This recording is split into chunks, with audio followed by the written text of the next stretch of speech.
중풍병자와 못 걷는 사람이 나리니 그 성에 큰 기쁨이었더라. 아멘.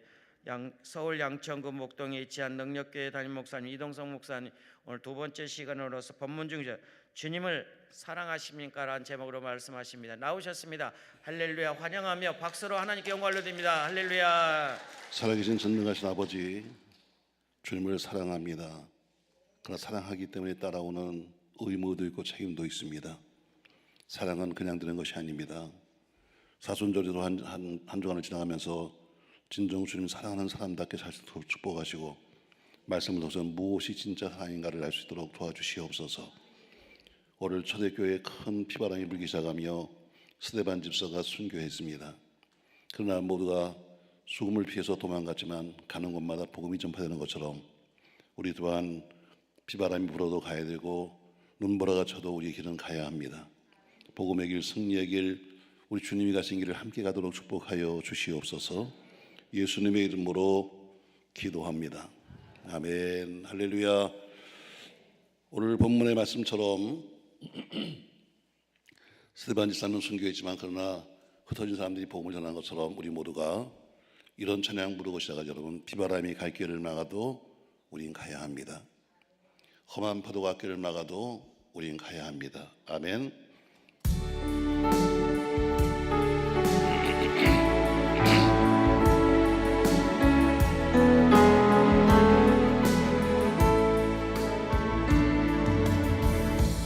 비바람이 갈 길을 막아도 나는 가리, 주의 길 가리. 눈보라가 앞길을 가려도 나는 가리, 주의 길 가리. 이 길은 영광의 길, 이 길은 승리의 길. 나를 구원하신 주님이 십자가 지고 가신 길, 나는 가리라. 주의 길을 가리라. 주님 발자취 따라 나는 가리라. 나는 가리라. 주의 길을 가리라. 주님 발자취 따라 나는 험한 파도 앞길을 막아도, 험한 파도 앞길을 막아도 나는 가리, 주의 길 가리.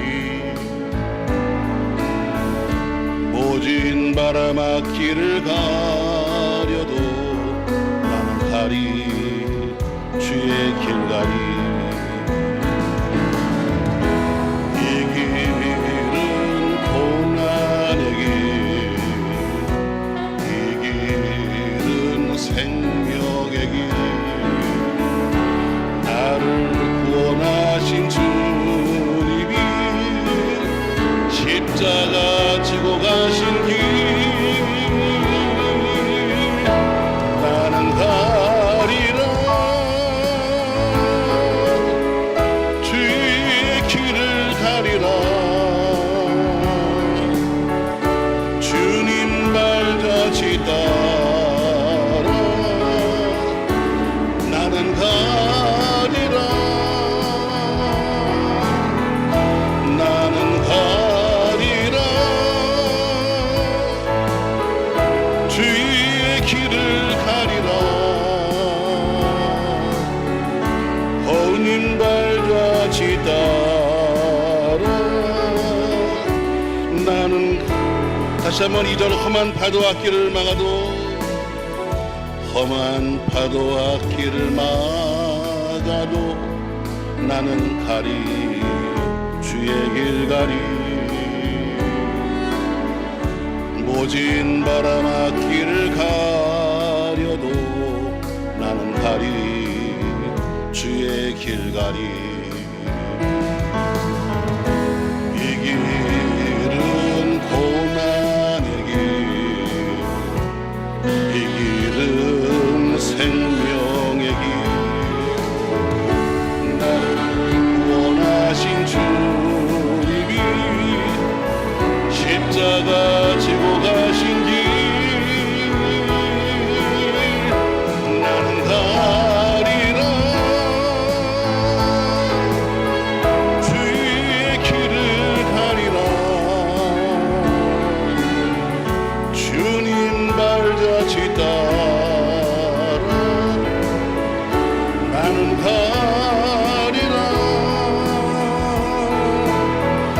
나는 가리라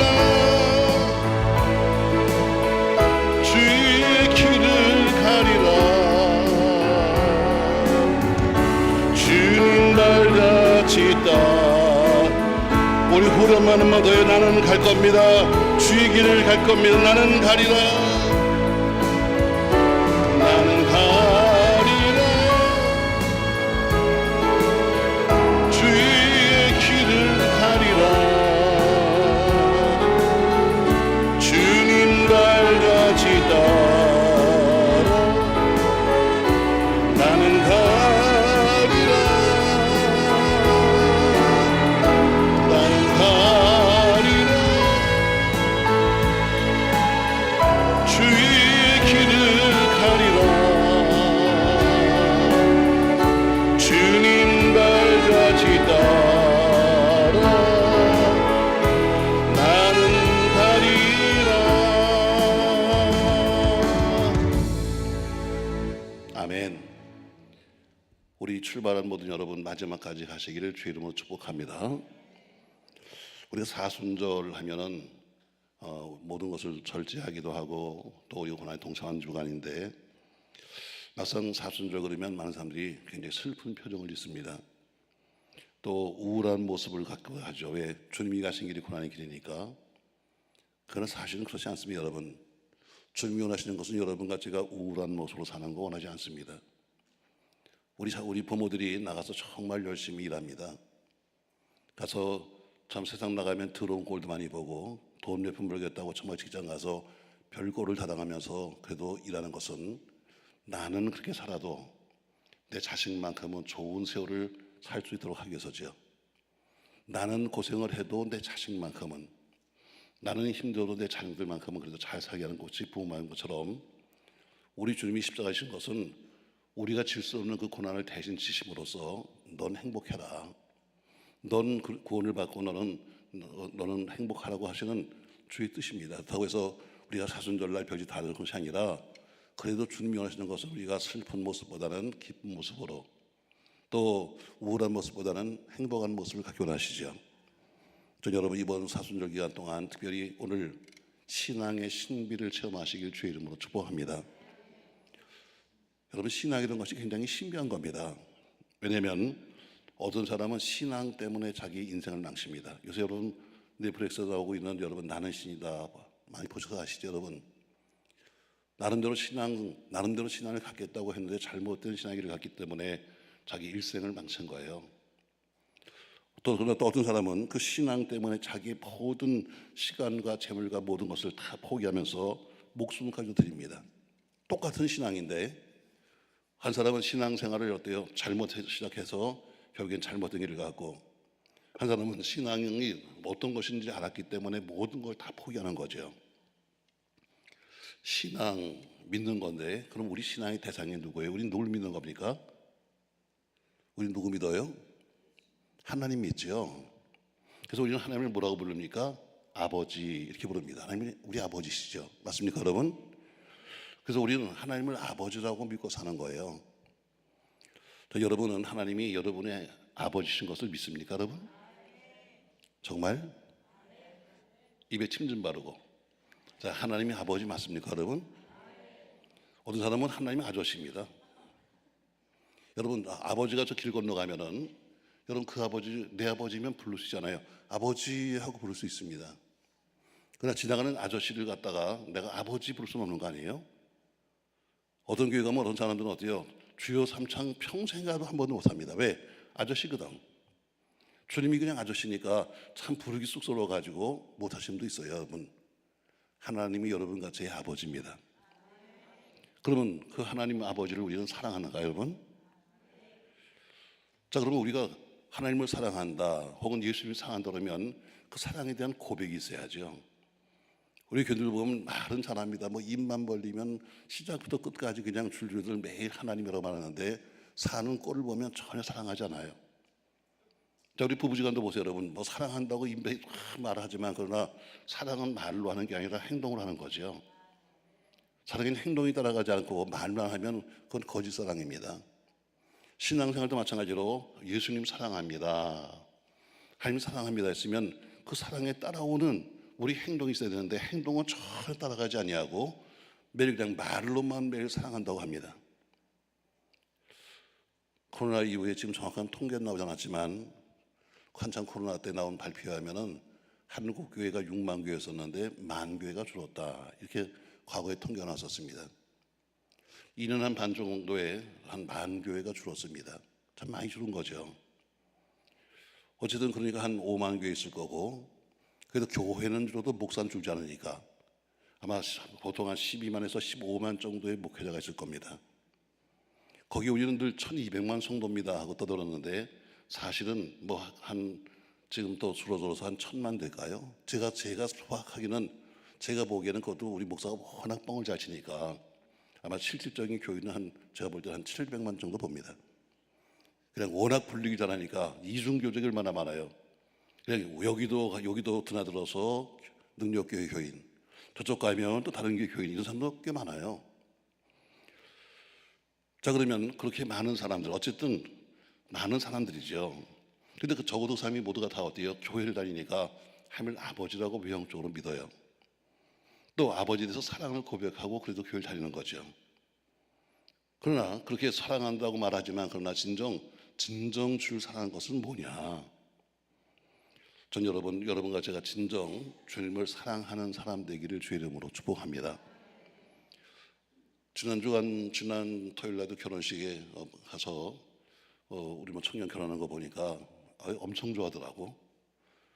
근데 뭐라고 했느냐? 사랑은 딱 하나다. 사랑은 신뢰다. 서로가 믿어지지 않으면 못 사는 거야. 사랑한다고 아무리 지금 너희가 좋아서 지금 벌쩍벌쩍 뛰어도 사실 근데 속마음은 그래. 우리 다 살아봤잖아, 여러분. 아유, 저것들이 오늘부터 고생문이 열렸는데. 들어봐. 지금은 결혼을 한다고 좋아하지만 그러나 고생문이 사실 열리는 거 아니에요? 이제 한 2년만 지나면 어때요? 눈이 딱 떠지는 순간에 내가 왜 이 사람하고 살지? 이럴 때부터 시작해가지고 이제 고생문이 열리는 거지 사실은. 그러나 어쨌든 오늘 결혼함부터 시작해서 마지막 하는 그날까지 서로 신뢰가 되지 않으면 살 수 없는 거예요. 말이 믿어져야 되는 거죠. 남편이 무슨 말 하든지 믿어져야 되고 아내가 무슨 말 하든지 서로 믿어져야 되는데 신뢰가 깨지면 서로가 살 수 없는 거죠. 오늘 본문의 말씀 배경은 스데반 집사입니다. 초대교회 때 사도행전 6장에 보면은 초대교회 그 집사를 선출합니다. 그때 예루살렘 교회, 어쨌든 예루살렘 교회는 모든 교회들의 시작이기도 하고 가장 모험적인 교회다. 그래서 어느 교회든지 개척을 하려면 그래도 평생 한두 번 정도는 다 예루살렘 교회로 돌아가자, 초대교회로 돌아갑시다 하는 이런 표를 내고 합니다. 왜? 가장 훌륭했던 교회니까. 그런데 그 교회도 문제가 있었습니다. 워낙 사람들이 하루에 3,000명, 5,000명씩 밀려 들어오는데 대부분 오는 사람들이 다 가난한 사람들이죠. 그래서 서로가 좀 나눠주기도 하고 베풀기도 하고 구제하는데 꼭 가면 빠지는 사람이 있어요. 그래서 그것 때문에 서로 피차의 시험이 들어가지고 교회가 문제가 생깁니다. 이때 문제 해결을 하기 위해서 사도들이 집사를 세울 것을 말합니다. 그러면서 조건을 말해요. 너희가 선택해라. 우리가 아니라 너희가 선택해라. 그러나 그냥 하는 것이 아니라 사도행전 6장 3절에 보면은 너희 가운데 성령과 지혜가 충만하고 또 칭찬받는 사람 7을 택하라 이렇게 말합니다. 조건이 딱 그거예요. 너희 중에서 성령과 지혜가 충만한 사람. 그리고 칭찬 듣는 사람, 얘기는 칭찬 듣는다는 것은 우리끼리만 아니라 불신자들까지도 그 사람을 인정해 주는 사람을 보라는 이야기입니다. 이런 얘기 많이 듣지 않습니까, 여러분? 아우, 저것도 목사야? 저것도 장로야? 이런 얘기 종종 듣죠, 여러분? 왜? 그냥 우리는 그냥 우리끼리는 서로가 그렇게 불러주는데, 불신자가 볼 때는 야, 저것도 어떻게 목사가 됐을까? 아니, 저것도 어떻게 장로가 되지? 이렇게 보는 거예요. 왜? 전혀 그들이 보기는 아니니까. 자, 그래서 조건이 뭐예요? 내가 성령과 지혜가 충만하고 칭찬 듣는 사람. 얘기는 칭찬이라는 것은 그냥 우리끼리만 서로 앉아서 칭찬하는 것이 아니라 믿지 않은 사람들까지도 그 사람을 인정해주는 칭찬 듣는 사람을 택해라. 이게 조건이었습니다. 그리고 7명의 집사 선택했는데 가장 첫 번째 나온 사람이 스데반 집사였습니다. 여기저기 스데반 집사를 이야기할 때마다 항상 그는 지혜와 성령이 충만했다, 이렇게 말씀하고 있어요. 자, 그가 집사님이었지만 어쨌든 그가 다니면서 복음을 전하고 또 갖가지 기적과 표적도 그를 통해서 나타나기 시작하는데, 그것 때문에 결국에는 종교 재판에 붙이게 됩니다. 유대인들이 돈을 주고 사람을 사다가 고발하여, 거짓 고발이죠. 이 사람이 신성을 모독했다, 하나님 모독했다고 고발해요. 그래서 지금 고발당해서 공회에서 지금 판결을 받습니다. 판결을 받고 그가 7장이 뭐냐면, 앞에 있는 7장은 판결을 받고서 너 이제 변론해, 마지막 변론해 해서 마지막 변론, 마지막 설교 한 편이 실려진 것이 7장입니다. 그 7장에서 변론을 하면서 좀 더 그들이 원하는 이야기, 그들이 좀 바라는 이야기, 좀 더 가서 그들에게 아부하듯이 변론했다면 스데반 집사님은 순교하지 않습니다. 그들이 원하는 이야기, 그들이 바라는 이야기, 세상 이야기를 좀 잘해주고, 그래 내가 좀 잘못했네, 뭐 이러면 끝나는 거예요. 좀 매를 맞을지 모르지만 그러나 죽음까지는 하지 않아요. 그러나 스데반 집사님은 그 변론에, 첫 설교에 자기 목숨을 걸었습니다. 저도 목사입니다만 과연 설교 한 편에 목숨을 걸 목사가 있을까? 스데반 집사가 설교 2편 한 게 아니에요. 설교 딱 한 편 했습니다. 설교 한 편을 했지만 그러나 그는 자기 목숨을 걸어서 이 설교 때문에 죽는 거예요. 그걸 알면서도 설교 한 편에 자기의 모든 목숨을 걸었어요. 그래서 그것은 피 묻은 설교죠. 저는 우리 모든 목사님 저를 비롯해서 그런 피 묻은 설교가 있었으면 좋겠습니다. 그냥 교인들을 기쁘게 해주고 즐겁게 해주고 교인들의 귀를 간지럽게 해주고 또 어디요, 그냥 세상 노래를 불러가면서 하는 그런 것이 아니라 정말 자기가 죽을 것을 알면서도 내가 이 말하면 죽어, 이 말하면 분명히 내가 죽을 거야 알면서도 그래도 복음대를 전하는 스데반 집사님의 설교는 피 묻은 설교였었고 순교의 첫 제문이 됩니다. 오늘 저는 이 설교를 주일날 했습니다. 이번 주일날 제목을 주님을 사랑하십니까? 이렇게 주님을 사랑하십니까? 주님을 사랑하십니까? 군인이 되면 군인이 가야 될 길이 있습니다. 학생이 되면 학생의 본분이 있습니다. 목사가 되면 목사가 해야 할 본분이 있고, 신앙인은 신앙인의 길이 있는 겁니다. 아멘. 저 여러분 이 길을 가시길 주의를 바랍니다. 학생이 자기 본분을 잊어버리고 딴 길을 가면 잘못된 학생이죠. 목회자가 자기에게 주어진 목회기라는 자기 주어진 길을 가지 않고 딴 길을 가면 잘못된 거죠. 신앙인에게는 신앙인의 길이 있는데 그 신앙의 길을 가지 않고 딴 길을 가면 잘못된 신앙인이죠. 자, 그러면 저는 3가지로 말씀을 정리하면서 우리가 주님을 사랑한다면 어떤 길을 가야 되는가, 어떻게 해야 되는 건가. 자, 오늘 3절 말씀 보시겠어요? 3절. 사울이 교회를 진멸하지 각 성에 들어가 남녀를 끌어다가 옥에 넘겼다 했습니다. 근데 사울이 교회를 진멸하는데 이제는 아주 적극적으로 남의 집에 들어가서 그 집까지 수색을 해서 거기서 기독교인들을 끌어다가 가서 옥에 집어넣습니다. 여러분, 우리가 주님을 사랑하는 이유가 있죠. 여러분, 주님을 사랑한다고 그랬죠.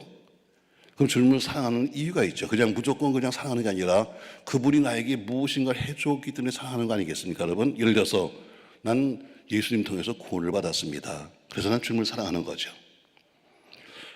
난 예수님께서 나에게 가장 좋은 것을 주셨습니다. 그래서 사랑하기도 하죠. 또 예수님 날 도와주셨습니다. 지켜주셨습니다. 여러분, 이런 여러 가지 이유 때문에 사실 주님을 사랑한다는 게 대부분이에요. 그러나 꼭 그렇게 주님이 내게 무엇을 해 주었기 때문에 사랑한다는 것은 그건 진짜 사랑이 아닙니다. 부부지간에 살면서도 남편이 나에게 꼭 돈을 많이 벌어다 주고 아내가 나에게 꼭 무엇을 해줬기 때문에 사랑한다면 이 사람은 잘못된 거죠. 때로는 고난도 옵니다. 그럼에도 불구하고 어디 그 사랑하는 거죠.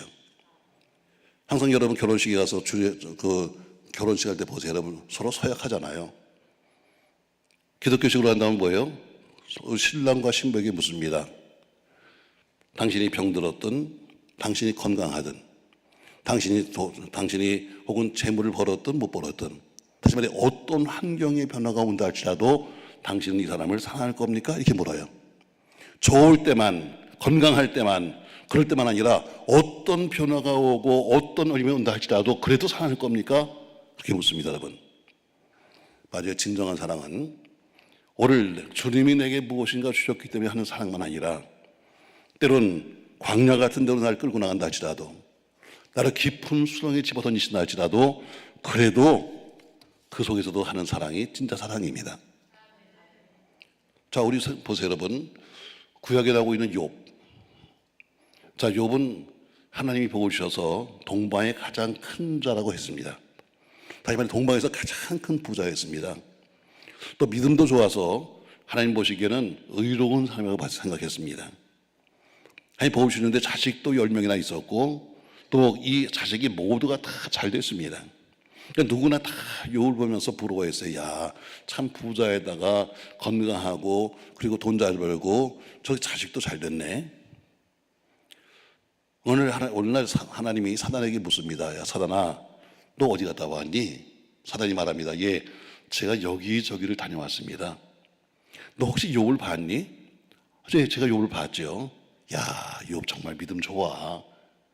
참 나는 욥 같은 사람을 본 적이 없다. 이렇게 말하니까 사단이 뭐라 그러는가 하면 성경에 써 있지 않지만 그러나 이렇게 했을 거예요. 씩 웃어가면서 어떻게 웃었다고요? 씩 비웃어가면서 하나님을 비웃으면서 이렇게 말합니다. 그런 얘기 하지 마세요. 하나님이 그에게 많은 것을 주셨기 때문에 그가 그러는 거지. 그 주신 거 하나씩 다 쳐버리면 다 뺏어가 버리면 분명히 하나님 떠날 겁니다. 이렇게 말합니다. 그러니까 사단은 욥의 약점을 알고 있었어요. 아주 오래전에 저는 그냥 제 나름대로는 열심히 목회했다고 생각합니다. 제 나름대로 그냥. 근데 목회를 열심히 하면 할수록 느껴지는 게 뭐냐면 참 목회가 힘들다. 처음에 신학교 4학년 때 처음 교회를 개척해서 할 때는 아, 목회는 어려운 거 아니야. 내가 열심히 하면 되잖아 했는데 세월이 가면 갈수록 느끼는 것이 뭐냐면 아, 목회가 참 힘들다. 참 그 사람 속을 모르겠네. 내가 아무리 열심히 한다고 드는 게 목회가 아니더라고요. 또 때로는 정말 열심히 목회했음에도 불구하고 참 엄청난 고난이 올 때도 있어요. 자, 하나님은 왜 이렇게 이런 고난이 오는 거예요? 이렇게 열심히 살았으면 복을 주셔야지 왜 고난이 오는 겁니까? 했을 때 제게 하셨던 말씀 중에 하나가 뭐냐면 욥의 이야기예요. 너 욥을 들어봤니? 제가 대답합니다. 야, 이게 알죠. 욥 압니다. 학교에서 배웠잖아요. 욥은 동방의 여인이요 큰 자였었다. 그는 정말 믿음도 좋았다. 근데 어느 날 갑자기 사단이 시험하여 모든 걸 다 잊어버리고 자식은 다 죽어버리고 몸은 병들었다. 그래도 끝까지 그가 참고 인내했더니 결국에는 40년 가니까 욥에게 갑자기 복을 주셨다. 여러분 맞죠? 늘 저도 그렇게 배웠습니다. 그래서 저도 그렇게 이야기했어요. 하나님께. 지금 그분과 더불어 제가 대화를 하는 겁니다. 그랬더니 그분 말씀하시기를 아니야. 욥에게는 시험 당할 수밖에 없는 이유가 있었어. 이렇게 말합니다. 전 처음 들었어요. 왜 성경 어디를 읽어봐도 또 뭐 신학서적 어디를 읽어봐도 욥에 대해서 말하면서 욥이 잘못한 것을 말하는 사람은 한 없었는데 성령이 말씀하시는 거예요. 욥에게는 문제가 있었다. 그러니까 사단은 그걸 알고 있는 거야. 그래서 사단이 와서 건드린 거야. 이 얘기는 뭐냐면 너도 문제가 있어. 네 나름대로는 열심히 산다고 했지만 그냥 너에게 문제가 있는 거야 하면서 욥기서를 읽어봐라. 욥기서 보니까 뭐라고 그래요? 욥이 친구들과 더불어 이야기하면서 말합니다. 난 죽어도 내 의를 놓지 않아. 난 끝까지 난 내 의를 지킬 거야 하면서 자꾸 나오는 단어가 뭐냐면 내 의란 단어예요. 내 의. 그리고 하시는 말씀이 뭐냐면 욥이 왜 무너졌는지 아니? 욥에게는 자기의 의가 많았기 때문이야.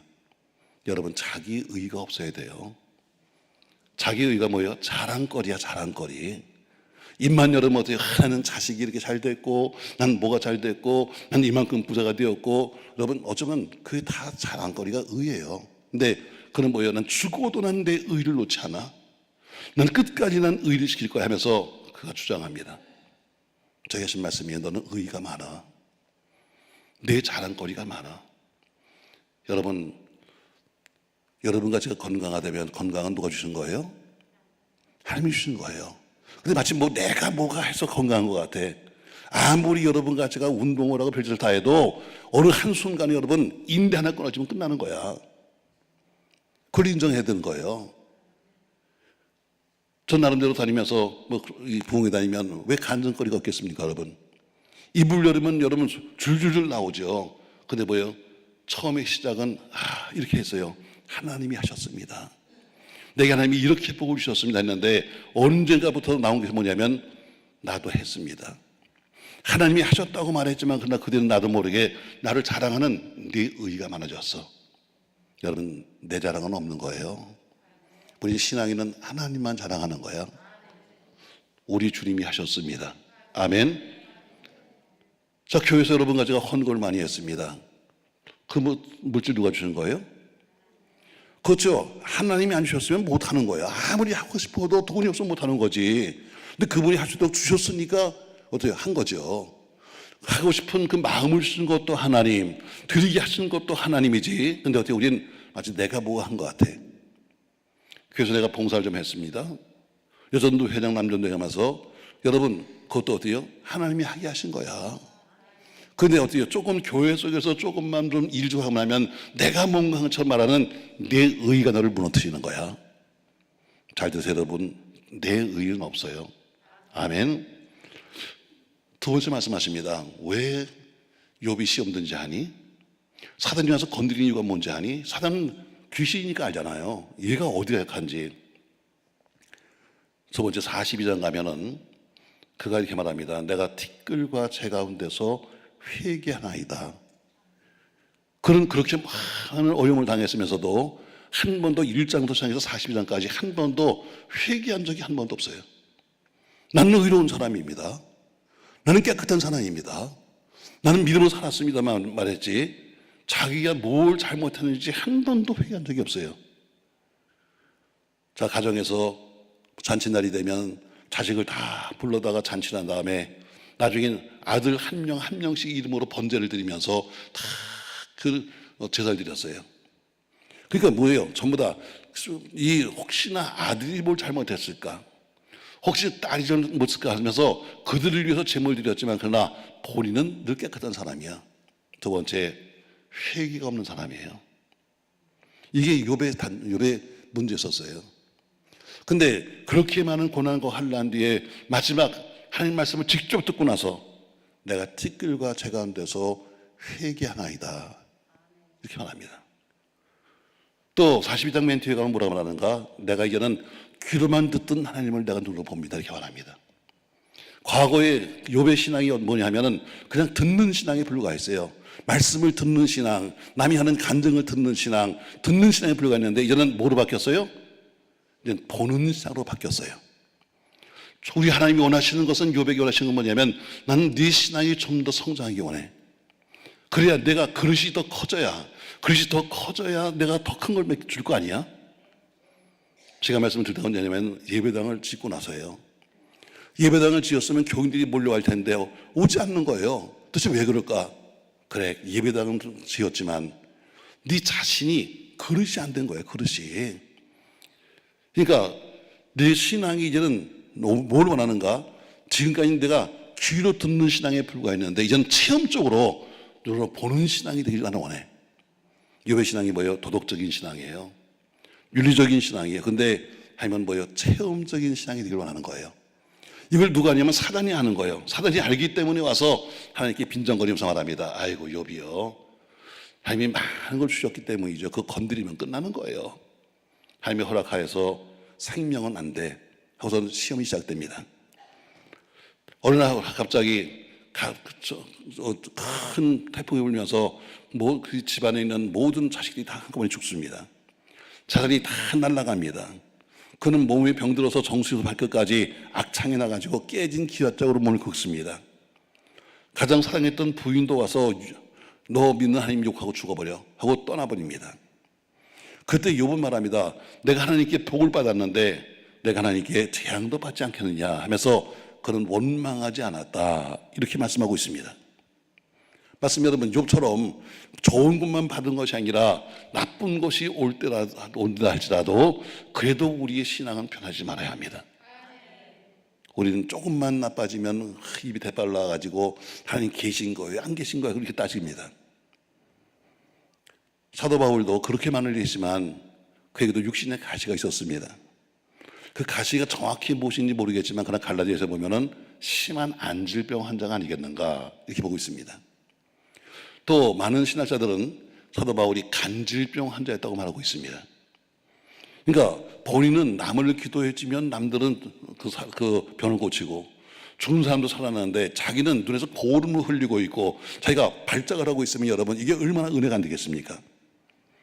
당연히 사역에 방해되는 거죠. 육적으로 힘든 거죠. 그래서 하나님께 금식하며 기도합니다. 3차례나 간절히 기도했습니다. 그때 하신 말씀이 뭐예요? 내 은혜가 내게 족해, 이겁니다. 고쳐달라고 이렇게 와서 그 기도하는 그에게 내 은혜가 내게 족한 거야. 이후로 그는 평생 그 육신의 가시를 가지고 다니면서 하나님의 은혜가 내게 족하다 이러고 사는 거예요. 여러분, 오늘 스테반 집사님이 불량한 사람이라면 모르겠어요. 그러나 예수 잘 믿는 사람에도 불구하고 돌에 맞아서 순교했어요. 주님이 도와주지 않았습니다. 그냥 주님이 하늘에서 날벼락을 쳐서라도 오히려 박해자들을 쳐버리고 그 사람을 살려야 되는데 어떻게 스테반 집사님은 그냥 돌에 맞아 순교한 거예요. 이것만 아니라 이제부터는 모든 믿는 자들을 다 검거하기 위해서 검거령이 내립니다. 교회 안팎에 피바람이 불었죠. 성도들이 사방으로 피난을 가게 됩니다. 그러나 그들은 어디로 피난을 가든지 하나님을 믿었습니다. 이유는 한 가지입니다. 사랑했기 때문에. 사랑은 신뢰입니다. 아멘. 오늘 여러분과 제가 진실로 주님을 사랑한다면 그분을 신뢰하십시오. 지금은 이즘이라고 부르고 있는 옛 도시 서마라에 폴리가 감독이 있었는데 그 폴리가 감독이 워낙 믿지 않는 사람도 존경받을 만한 사람이니까 마지막 화형을 당할 때 처형자가 말합니다. 폴리갑이여, 이제라도 단 한마디만 하면 우리가 살려줄 수 있습니다. 나 예수 안 믿을게. 이 얘기만 하면 저희가 당신 살려줄 수 있습니다 했더니 그는 단호하게 말했습니다. 지난 86년 동안 한 번도 주님이 날 버리지 않으셨는데 내가 어떻게 주님을 버리시겠는가 하면서 스스로 죽음의 길을 갔습니다. 그래 맞습니다. 여러분, 교회가 박해를 받기도 하고 주님의 그림자가 왔다 할지라도 진정 주님을 사랑했기 때문에 그 주님을 버리지 않고 신뢰했던 겁니다. 사랑하는 성도 여러분, 오늘 사랑은 신뢰입니다. 진정 주님을 여러분 사랑한다면 그분을 신뢰하십시오. 그분이 말씀하시는 대로 되는 겁니다.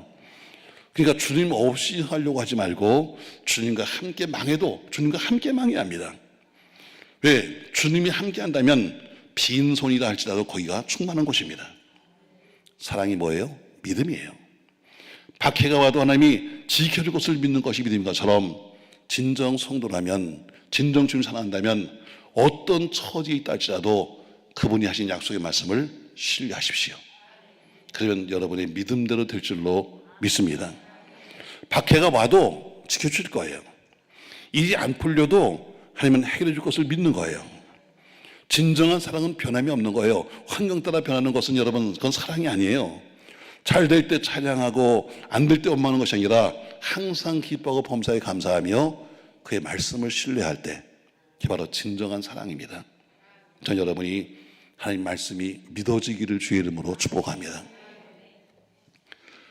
자, 두 번째, 여러분 진실로 그분을 사랑한다면 여러분 어떤 일이 있어도 포기하지 마십시오. 포기하지 마세요. 오늘 4절 말씀 보세요. 그 흩어진 사람들이 두다니며 복음의 말씀을 전할세 빌립이 사마리아 성에 내려가 그리스도를 백성에게 전했다 했습니다. 자, 오늘 예루살렘에 지금 죽음의 그림자가 오기 시작합니다. 그래서 사람들은 오늘 본문에 사도들은 예루살렘을 지켰지만 다른 성도들은 모두가 피난을 가기 시작합니다. 사랑으로 헤어졌습니다. 흩어졌습니다. 얼마나 험하겠어요. 내가 믿는 게 하나님의 아들인데 어떻게 이런 박해가 왔을까? 어떻게 이런 죽음이 왔을까? 하면서 그들은 도망가기 시작했습니다.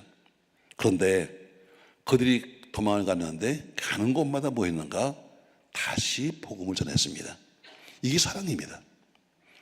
그들이 예수 때문에 지금 핍박을 받아서 도망갔으면 도망가서는 절대로 입을 열지 말고 나 예수 안 믿어 이러고 살아야 됩니다. 그래야 목숨을 부지하죠.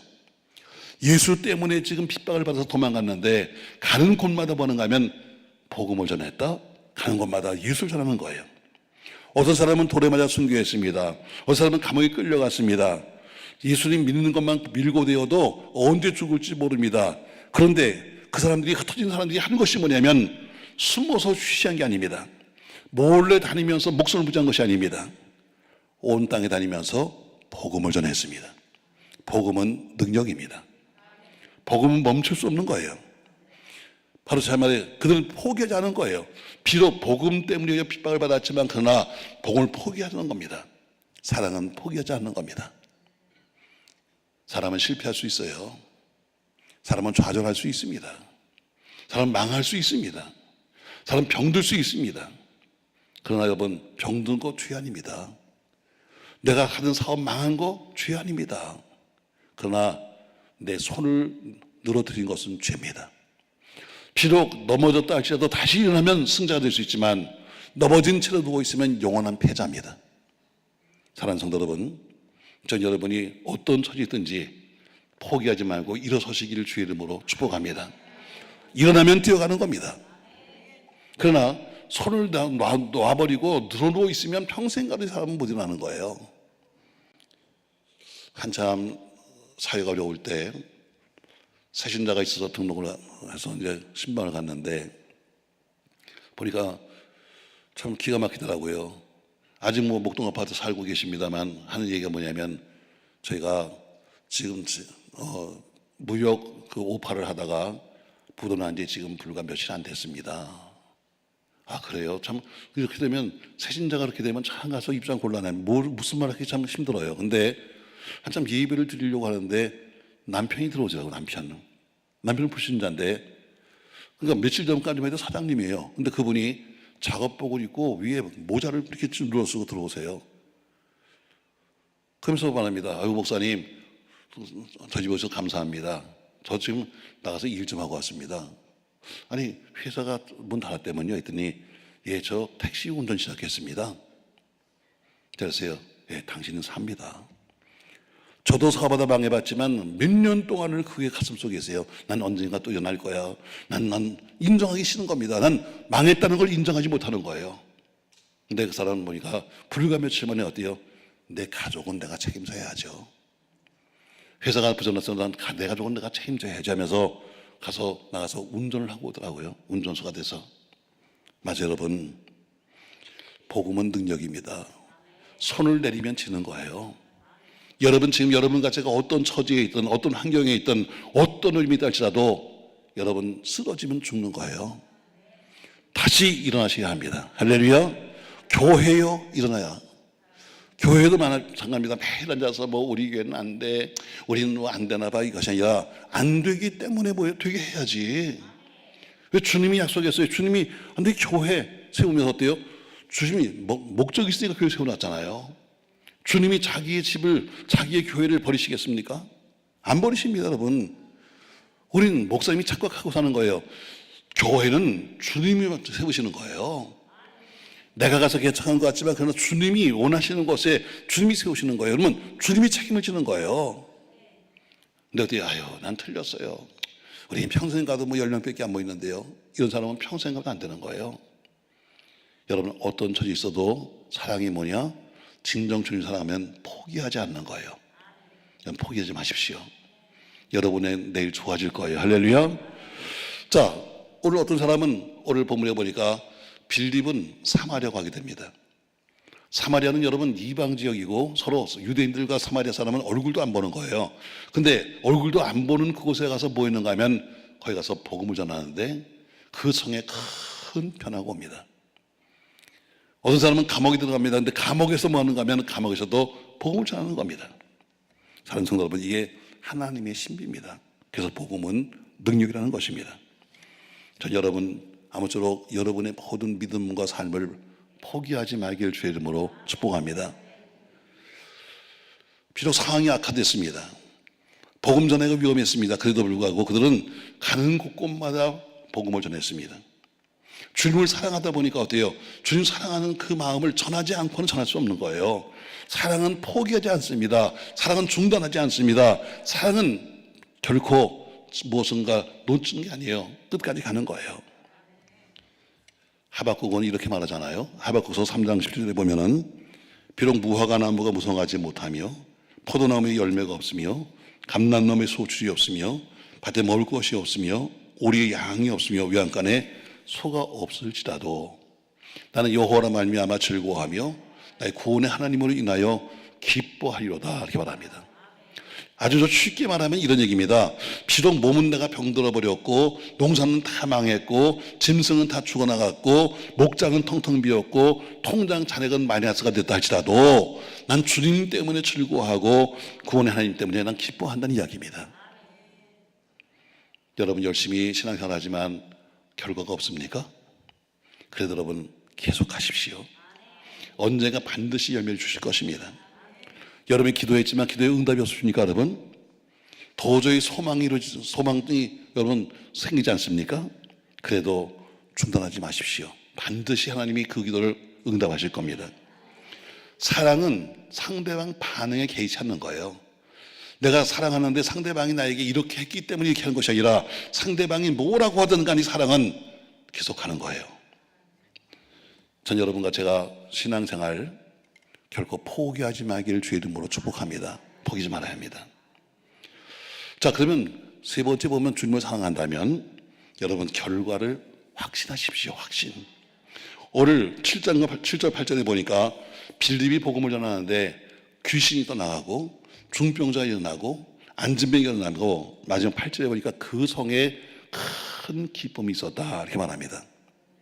하나님은 약속을 지키시는 분입니다. 우리 하나님 말씀했어요. 내가 세상 끝날까지 너와 함께한다 했으면 세상 끝날까지 그분은 우리와 함께 하실 겁니다. 내가 널 떠나지 않는다고 말씀했으면 분명히 그분은 떠나지 않으시는 분입니다. 내가 너 버리지 않아 했으면 그분은 버리지 않는 거예요. 그분은 왜 어제나 오늘이나 영원토록 변치 않기 때문에 그분이 하신 약속의 말씀은 영원토록 동일한 것입니다. 사랑은 믿는 거예요. 사랑은 인내하는 겁니다. 사랑은 기다리는 거예요. 결과에 조급하지 아니하고 참고 인내하는 거예요. 반드시 아름다운 결과를 확신하시기를 예수님의 이름으로 축원합니다. 저도 교회를 개척해 놓고 참 힘들었습니다. 왜냐면 처음에 교회를 개척하는데 가진 돈이 있어야죠. 신학교 4학년 졸업반이 됐는데 저희 성결교회는 다 개척을 합니다. 워낙 교단이 아주 대교회가 크지 않기 때문에 주로 개척을 해야 하고 또 과거에는 개척을 해야지만 그래야지만 목사를 줬어요. 그래서 신학교 4학년 때 교회를 개척하려고 준비합니다. 어떤 분이 물어요. 아유 목사님 그러면 그때는 다 은혜가 충만했나요? 아니 써주는 사람이 없어. 써주는 사람이 있어야 어디 전도사로 가는데 나이는 특수네 해서 신학교 가니까 써주는 사람이 없어요. 그래서 할 수 없이 갈 데가 없으니까 내가 개척을 해야 되겠다 하고 준비해요. 근데 뭐 돈이 있어야지. 오살리 금식기도 가서 앉아가지고 한여름에 뜨거운 여름에 말이죠. 뭐 방이 있나요? 돈이 있나요? 그래서 저는 굶어야지 뭐. 근데 굶는 게 그래요. 돈 있을 때 굶으면 배도 안 고파. 돈 없이 굶으면 정말 배고파. 왜? 금식 끝나도 또 굶어야 되니까. 돈도 없는 신학생이 말이죠. 이제는 갈 곳도 없고 그래서 금식하고 있는데 옆에 웬 남자분이 저에게 묻는 거예요. 그래서 사람은 옆 사람을 잘 만나야 돼. 한번 봐봐. 괜찮은 사람이 앉았는지. 옆 사람 하나 잘 만나면 인생이 바뀝니다, 여러분. 근데 그 사람 말이죠. 저에게 자꾸 물어요. 나는 지금 너무 힘듭니다. 지금 금식도 하고 지금 그 떼약볕 밑에 말이죠. 좀 미치겠는데 자꾸 나에게 물어요. 나보고 목사님이세요? 답하기도 싫어. 그럼 전우사님이세요? 귀찮아 죽겠어. 그러면서 저에게 그래서 제가 하도 묻길래 제가 신학교 그냥 4학년 학생입니다. 그랬더니 그러면 다 아시겠다. 아무것도 몰라. 내가 뭘 알아? 아무것도 모르지. 예수 믿고 3년 만에 신학교 갔는데 내가 뭐 신앙생활 해본 적이 있어야 뭐 알지. 근데 그분은 4학년이니까 뭔가 다 하는 것처럼 그럼 다 아시겠다. 내가 모른다 그래도 이 양반이 믿어지지 않는 거예요. 그러면서 무슨 얘기를 합니다. 그래서 제가 그랬어요. 상담은요 이렇게 하는 게 아니라 상담실로 가세요. 거기 가면 목사님 많잖아요. 그랬더니 상담은 아니고 그냥 들어보래. 근데 듣는데 재밌더라고. 그분이 얘기하십니다. 사실은 제가 교회를 안 다닙니다. 제가 눈을 떴어요. 교회도 안 가는 인간이 어디 와 있어? 금식기도에서 앉아 있는 거예요. 신기한 거 아니에요? 그래서 교회 안 다니시는 분이 어떻게 오셨어야 되니까 저는 아주 어렸을 때 이북에서 있을 때 어머니 손잡고 새벽기도 갔던 기억이 난대요. 그러니까 어머니가 믿는 사람이야. 그리고 이남에 나와서는 한 번 지금까지 교회를 가본 적이 없대요. 그리고 과거에 보니까 고대 법대 출신이에요. 그럼 상당히 여러분 지금도 좋지만 과거에는 더 좋았죠. 그래서 감사원에 근무했더라고요. 옛날 감사원이면 거의 중정급이거든요. 돈을 긁어 모았다고요. 그래서 거기서 많은 돈도 벌고 그리고 대접도 많이 받았는데 그래서 살다 보니까 위장이 나빠져가지고 다니던 그 직장을 그만두고 3년씩이나 약수터에 가서 좋은 약수 참 찾으면서 3년씩이나 가서 고쳐서 왔대요. 3년씩이나 놀고 먹었으니 여러분 부자 아니야? 그래서 이제는 뭔가 좀 해봐야 되겠다 하고 자기 동료들을 만나서 물어보는데 모두가 다 똑같이 대답하더래요. 내가 뭐 하면 좋겠니? 물었더니 야 지금은 되는 게 없어. 지금은 투기밖에 없다. 투기, 땅 투기. 그래서 신사동 대거리다 보니까 무슨 부동산 주식회사 차려놨대요. 저는 참 신기한 거예요. 세상에 예수도 안 믿는 사람이 와서 금식기도에 와서 앉아있고 근데 그 다음 말은 또 더 신기한 거예요. 그러면서 하는 얘기가 뭐냐면 그래서 신사동 대거리에다가 무슨 부동산을 차렸는데 다음 말이 뭔지 아세요? 참 신기하게도 1년 반이 지났는데 한 건도 못 됐대. 야 이것도 기적이에요 여러분. 크게 말하면 부동산 주식회사지만 작게 말하면 복덕방이야. 어떻게 복덕방이 월세도 있고 전세도 있는데 어떻게 한 건도 못 해. 이게 좀 기적이지. 그래서 내가 쳐다봤어요. 아이고 당신도 망한 사람이구나. 내 동지구나. 근데 다음 말이 뭐냐면 전사님이 신학교 4학년이니까 다 배우셨죠. 뭘요? 어떻게 하면 제가 돈을 벌어요? 그걸 알면 나도 안 망했다. 그걸 알면 내가 여기서 굶고 앉아있겠냐? 근데 모른다는 생각만이 믿어주지 않는 거예요. 자꾸 알려달라는 거예요. 내가 알려주지. 제가 귀찮아서 얘기했습니다. 그러면요 이렇게 해보세요. 여긴 금식기도원입니다. 예수 믿는 사람이 오는 곳이니까 첫 번째 오신 김에 예수 믿으세요. 두 번째 어차피 왔으니까 한 3일 굶고 가세요. 뭐 내가 아는 게 있어야지. 그러고 헤어졌어요. 저는 그 당시에 전라도 전주에 있는 모 교회에 이제 교육전도사다 해서 있는데 그리 전화가 온 거예요. 그 양반이야. 그래서 웬일이세요 했더니 신학생이 다르대. 뭐가 다르냐 그러니까 정말 3일 굶고 한 건 했대. 아멘 좀 해봐. 아이고 자기들은 못하면서 이렇게 듣는 게 그래. 자 그렇다고 말이죠. 근데 서울에 올라오니요. 자기 대접하면 한대. 서울이야 내가 학교를 안양에 있었으니까 매주 갑니다. 그러더니 한번 들르라는 거예요. 그래서 어딘데니까 목동이래. 저는 고향이 서울특별시 종로구인데 목동이라는 게 있는지도 몰랐어요. 옛날에 하도 못 살던 동네가 돼가지고. 그래서 거길 다 못 넘어간 거예요. 가보니까 말이죠. 아파트가 막 지어지고 있는데 1단지만 입주를 했더라고요. 보니까 132동 108호 보니까 그러니까 58평 아파트야. 근데 두 사람이 살더라고 부부지간에. 자, 가니까 말이죠.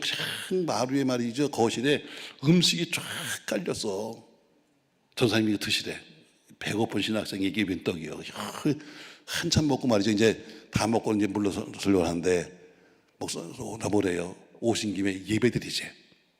아니 미세도 안 믿는 인간이 뭐가 됐어? 예배드리지.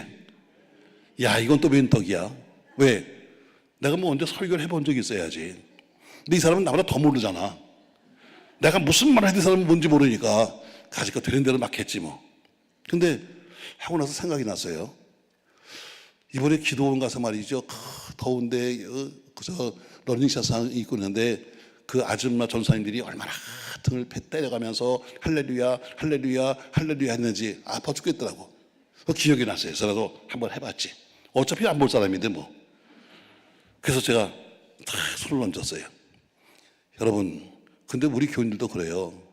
손을 얹고 이렇게 기도해줘도요, 손만 얹으면 별로 감흥이 안 온대. 막 등을 패주고 머리를 뽑아주고 그러면 더 좋아한다. 그래서 어차피 안 볼 사람이니까 내가 그냥 아주 화끈하게 한번 해봤죠. 그냥 나도 맞은 대로 그냥 열심히 때려가면서 했더니 좋아 죽겠대. 난 이제 빨리 도망가야 돼. 왜? 괜히 잘못하다가 이제 걸리면 큰일 나. 근데 집을 나옵니다. 나오는데 말이죠. 그분이 문 앞에서 봉투 주는 거예요. 봉투를. 이게 뭐겠어요, 여러분? 돈이지. 내가 받았겠어, 안 받았겠어? 당연히 받지. 지금 세상에 차비도 없는데 이게 빈떡이요. 그래서 딱 받았어요. 근데 봉투를 줬으면 놔야 될 거 아니야. 봉투는 주고 안 놓는 거야. 내가 땡겼어. 근데도 안 놔, 이 양반이. 그러면서 뭐라고 그래요? 선사님, 어떻게 하면 또 안 꺼나니? 내가 어떻게 알아? 근데 난 돈은 필요해서 얼른 얘기했어요. 3일만 굶어보라고. 전화가 또 왔다. 또 안 꺼냈다고. 그러면서 자기 집에 와서 예배 한번 드리세요. 그래서 갔죠. 그 사람은 교회도 다니는 데도 없으니까. 갔더니 말이죠. 그 사람 또 친구까지 와서 있어요. 월요일인데. 주일날 다른 교회 다니고 월요일날 우리 밥 줄게 그래서 왔는지. 그래서 거기서 월요일마다 예배를 드리는 거예요. 잘 때니 이제 내가 잘 때가 어디 있어. 자기네 집은 58평 아파트인데 우리 2 식구밖에 안 사니까 방도 많대. 그래서 주무시고 가시는. 야, 신바람 납니다.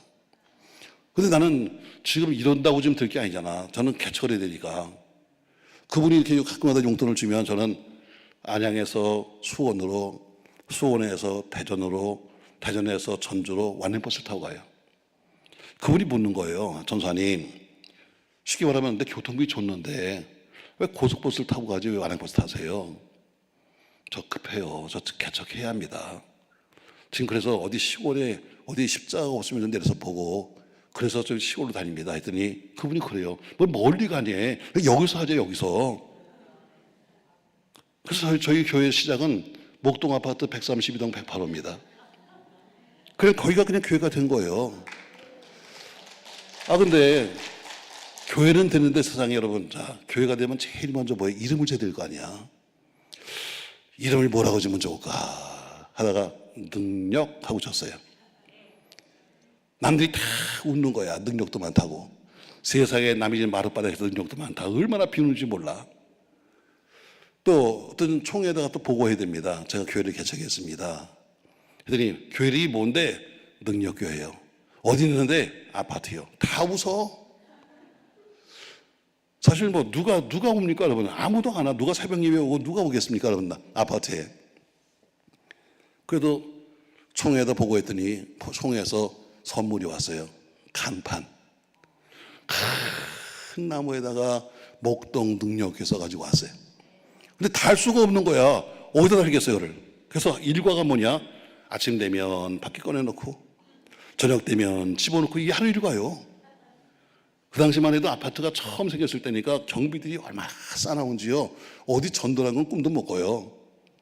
그러니까 하루 일과가 그냥 눈 뜨면 밖에다가 간판 세워놓고 저녁이 되면 간판 집어넣고 이게 일과예요.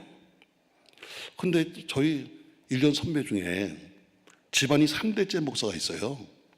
근데 지나가다 전화했더라고요. 전사님, 학교에서 들어보니까 사업하다가 실패했다 그러는데 목회는 꼭 성공하세요. 내가 아멘 했죠. 그걸 물어봤어요. 근데 전사님, 어떻게 하면 교회가 부흥되는 거예요? 어떻게 하면 교회가 부흥됩니까? 물었더니 아주 쉽게 말합니다. 그거 쉬워요. 주님이 오시면 돼요. 아, 주님이 오시면 아멘 했어요.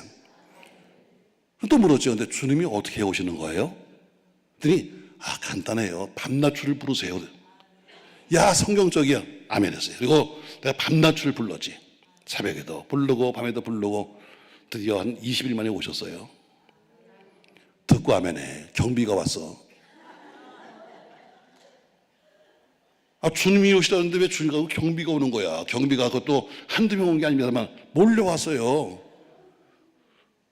주민들이 계속 신고 들어오는데 내가 그렇다고 매번 계속 하는 건 아니잖아. 새벽에도 한 번, 낮에도 한 번 이렇게 하는 거니까 못 잡는 거야. 근데 드디어 잡힌 거예요. 당신 누구니? 신고 들어와서 지금 찾고 있는데 지금 드디어 잡았다는 거예요. 당신은 보니까 입주민도 아니고 여기 주민 사는 사람도 아니고 도대체 누구니? 나가라는 거예요. 그래서 쫓겨났어요. 주님 부르면 죽어야 되는 거 아니에요? 왜 경비가 오냐고. 자, 그 방을 주었던 분도 말을 주었던 분도 미안하고 나는 쫓겨나니까 난 서럽고 근데 그 집에서 갖고 나갈 건 내 건 딱 하나밖에 없잖아. 뭐 있어? 내 건 딱 하나야. 뭐가 있어? 간판만 내 거야. 그 집에. 간판은 얼마나 무거운지 세상에 얼마나 크고 옛날 간판 크잖아. 그걸 들고 나오는데 말이야 정말 서러워. 정말 서러워. 자, 간판을 들고 나오는데 말입니다. 이걸 들고 어딜 가지 내가? 이걸 들고 내가 어딜 가야 되는 거야? 근데 그 뒤에 계시던 그 집주인이 그래요. 전사님, 우리가 오살리에서 처음 만나서 3일 금식하고 버는 게 1,000,000원인데 이 1,000,000원 줄 테니까 멀리 가지 말고 그냥 이 동네 한번 개척해보래. 그래서 내가 아멘 했어. 왜? 돈 준대잖아. 얼마 준다고? 1,000,000원. 그래서 아멘 했어요. 그리고 눌러앉기로 했는데 1,000,000원을 안 주는 거야. 말로만 줘. 여러분, 헌금은 현금으로 해. 작정 같은 거 하지 말고. 왜? 그 사람이 자기가 얼떨결에 얘기를 했는데 봐도 믿어지지 않는 거예요. 저 사람이 어디 사는지, 저 사람이 뭘 하는 사람인지. 전혀 나를 모르니까 돈을 덜컥 줬다가 도망가 버리면 어떡하겠어. 그러니까 말로만 줘, 말로만. 그래서 결국엔 3단지에 16평, 실평수 11평으로 더 시작했어요. 몰세로. 그게 지금 37년 동안 온 거예요. 여러분, 기도는요, 외상이 없는 거예요. 그 당시 내가 봐는 아무리 기도한들 될 수가 없어. 아무리 기도한들 개척할 수 있는 자금도 없고 사람도 없고 아무것도 없는 거예요. 근데 어때요? 그래도 할 수 있는 게 그밖에 없잖아. 내가 어디서 사람을 만나겠어요? 내가 어디서 뭐 돈을 꾸겠어요? 꼴 사람도 없지, 얘는. 근데 어때요? 기도하니까 하나님이 들으시고 가장 좋은 때 해준 거예요. 이제는 목동에서는 그 당시 한 70개 교회가 개척했어요. 신도시가 생기니까 우리 단지만 70개 있었는데 지금 다 없어지고 2개 남았어. 지어진 교회 우리 교회 하나, 지금 삼각교회 하나. 하나님이 살아계시기 때문에 포기하지 않으면 반드시 그분께서 역사하시는 거예요. 내가 너 함께해? 믿으세요, 여러분. 그분이 함께 하실 거예요. 내가 너 도와줘? 말을 믿으세요. 그러면 도와주실 거예요. 전 지금까지 그렇게 개척해 왔기 때문에 오는 과정 속에 전부 다 수없이 많은 간증이에요. 때로는 하나님이 까마귀 보내서 날 도와주시고, 인간 까마귀가 있어요. 지금도 성경에 나오는 까마귀만 있는 것이 아니라 지금도 까마귀는 존재해요. 때로는 때로는 환상과 또 저희 마음을 이렇게 하셔서 역사하시고. 저 여러분에게 이렇게 말씀드리고 믿고 싶어요. 주님을 사랑하시나요? 진정 사랑하시나요? 그러면 여러분 주님을 신뢰하세요. 그분을 믿으십시오. 신뢰하세요. 신뢰는 어때요? 환경 따라 바뀌는 게 아니에요. 믿으면 끝까지 가는 거예요. 두 번째, 어떤 일이 있어도 사랑하시면 포기하지 마세요. 그리고 끝까지 아름다운 결과를 믿으세요. 왜냐하면 하나님이 지금도 날 위해 일하고 있기 때문이에요. 그분이 여러분의 기도를 들으시고 지금도 우리는 쉬고 있고 우리는 놀고 있어도 그분은 일하고 계신 거예요. 걱정하지 마세요, 여러분. 우리 주님이 십자가 지시면서 승리했던 것처럼 여러분과 저도 분명히 믿음 안에 승리하고 귀한 간증이 꼭 있길 바라면서 주님을 사랑하신다면 신뢰해라. 주님을 사랑한다면 여러분과 제가 포기하지 마라. 주님을 사랑한다면 아름다운 결과를 확신해라. 내 믿음대로 될지어다. 여러분, 하나님이 지금도 일하고 있다는 것을 믿으시면서 오늘도 포기하지 말고 끝까지 주와 더불어 함께 승리하는 우리가 되기를 예수님의 이름으로 축복합니다. 복음성가 중에 이런 찬양이 있죠. 세상에 대해 실패했어도 너는 절망하지 마라. 내가 널 도와줄게 하는 것처럼 오늘 이 찬양 부르고 기도하겠습니다.